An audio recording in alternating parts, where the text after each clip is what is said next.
नमस्कार मित्रांनो, कसे आहात तुम्ही? मजेत आहे ना?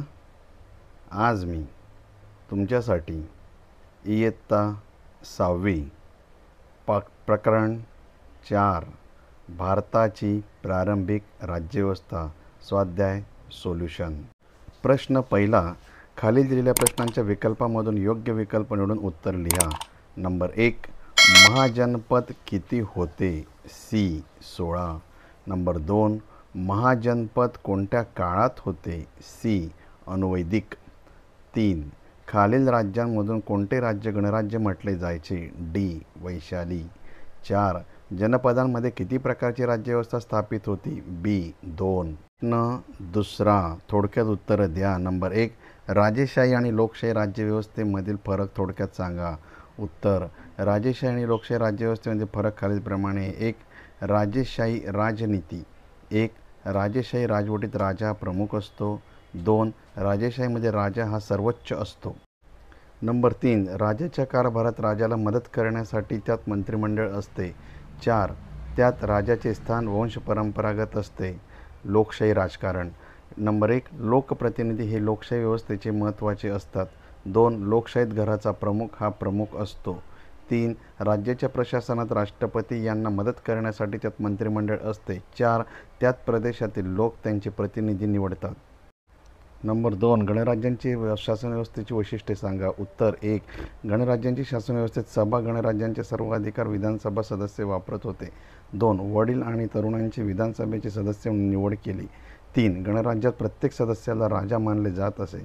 प्रत्येक सदस्याने ठराविक कालावधीसाठी विधानसभेचे सदस्यत्व उपभोगले.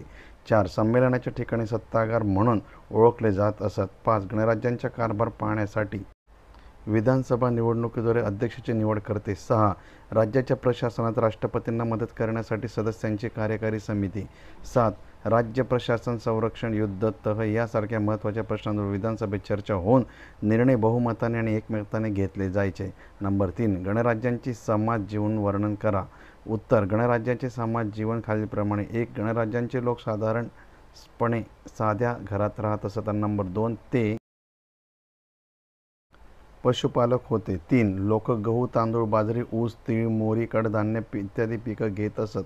4. त्यांनी जास्त मातीची भांडी वापरली. 5. ते भांड्यांवर चित्र काढत, ज्याला चित्रघुसपत्र असे म्हणतात. 6. राजे त्यांच्या राज्याच्या राजधानीभोवती दगड आणि विटांची मजबूत आणि उंच किल्ले बांधत असत. त्यातून लाखो लोक जीवन जगत होते. नंबर 7. शेतकऱ्यांनी त्यांच्या जमिनीच्या उत्पादनाचा 1/6 कर म्हणून सरकारी तिजोरीत जमा करायचा. 8. कारागीर महिन्यातून 1 दिवस राज्याचे काम करायचे. 9. गुरेढोरे राज्याला कर म्हणून द्यायचे. 10. व्यापार मालाच्या विक्रीवर आणि खरेदीवर राजाला कर देत असे. 11. या काळात शेतकरी जमिनीच्या मशागत करण्यासाठी नांगरात लोखंडी अवजार वापरत होता, त्यामुळे खोल नांगरणी करण्यात आली, त्यामुळे पिकांची वाढ झाली. 12. या काळात बियाणांवर आधारित शेतीमध्ये बदल होता. शेतकरी बियाणं पेरून तसेच रोपांच्या माध्यमातून शेती करू लागला. झाडे पूर्वीपेक्षा जास्त संख्येने वाढू लागली.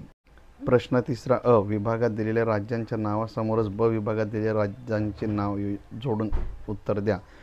विभाग अ. विभाग ब. 1. मगध राजगृह. 2. गांधार तक्षशिला. 3. वत्स कौशंबी.